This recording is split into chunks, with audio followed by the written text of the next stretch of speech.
त्यांचा पास माल गेलेला आता जरी प्लॉट तुम्ही बघितला की प्लॉट हा नोव्हेंबर 20 आहे आणि डिसेंबर महिन्यात तुम्ही बघितला पूर्ण भयानक थंडी आपलं कमीत कमी 10 डिग्री सेल्सिअस खाली पर्यंत आलो पाऊसही झालाय बरोबर चांगली गोष्ट आहे की त्यांचं मॅनेजमेंट खूप छान आहे आणि दुसरी गोष्ट अजून एक काही व्हरायटीमध्ये पण डिसीज टॉलरन्स लेवल चांगली असते म्हणजे डाऊनी मिल्ड्यू जर आपलं वातावरण बदललं पाऊस पडला तर केवढा हा येतो डाऊनी मिल्ड्यू हा येतो तरी पण डाऊनी मिल्ड्यू तुम्हाला इथं नाही सेकंड एवढ्या थंडीमध्ये पावडरी येतो पावडरी मिळतो साहजिक त्यांची स्प्रे आहे पण झाडामध्ये पण तेवढी ताकद पाहिजे आणि शेंडा बघा पूर्णपणे तुम्हाला हिरवा दिसेल चांगलेपणा नाही आणि शेंड्याची काकड्या म्हणजे पूर्णपणे सेट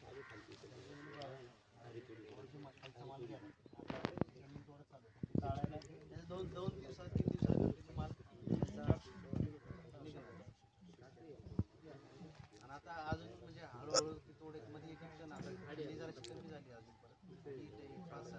5-8 टन हीटमध्ये काहीच प्रॉब्लेम नाही हीटमध्ये एकच काळजी घ्यायची कॅल्शियम डोक्यातच ठेवायचं कारण की टेम्परेचरमध्ये काय होतं स्ट्रेस असतो टेम्परेचर एकदम वाढलं की झाड काय असतं पाणी गेलं म्हणजे बॅक्टेरियाचं यूज जास्त करायचं आणि ते मारायचं बाकी मग काय व्हरायटी ही 12ही महिने आपण काहीच तुम्ही काय आहे की आपण बऱ्याच वेळा बघतो साहजिक गोष्ट आहे की मार्केटमध्ये आपल्याला बघायला भेटते की 2 रुपये 3 रुपयाला बियाणं आहे सगळं आहे पण आपल्याला महत्वाची गोष्ट काय पाहिजे की व्हरायटी 12 महिने चालली पाहिजे आणि तुम्हाला उत्पन्न देऊ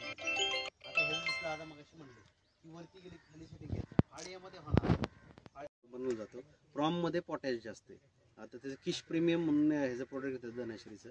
तर ते वापरतात त्यामध्ये चांगलं आहे ते एकदम पोटॅश तो सोर्सच आहे डायरेक्टली पोटॅशचा तुम्हाला जर ऑर्गॅनिक मध्ये जर पोटॅश पाहिजे असेल त्याला तुम्ही त्यावेळेस काय होतं आपण बऱ्याच वेळा बॅक्टेरिया वापरतो पण बॅक्टेरिया किती सपोर्ट करणार आहेत शेवट कसं आहे की जर व्हरायटीचं खादाड असेल त्याला जर एका ठिकाणी 4-4 फळं लागणार असणार आहे बरोबर आहे मग अशा वेळेस काय होतं की त्याला ताकद बी तेवढीच लागते हा सिंगल सेटिंग वाले असते मग तुम्हाला तो बेंडिंग वगैरेचा इश्यू जाणवलंच नसतं या इकडे माझ्या ठिकाणी ओपन प्लॉटला पण नेमॅटोड येतो ह्यासाठी आपण काय करायचं आपण जर आता वेलवर्गीय पिकं वगैरे करतोय ते करत असताना वेलम प्राईम ठीक आहे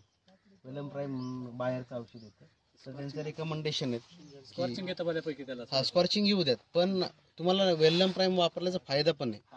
कारण की नेमॅटोडला औषध नाही का एकदा आला की प्लॉट गेला त्यापेक्षा इनिशियल लेवलला थोडं स्कॉर्चिंग आलं तरी चालतंय ॲग्रीड पण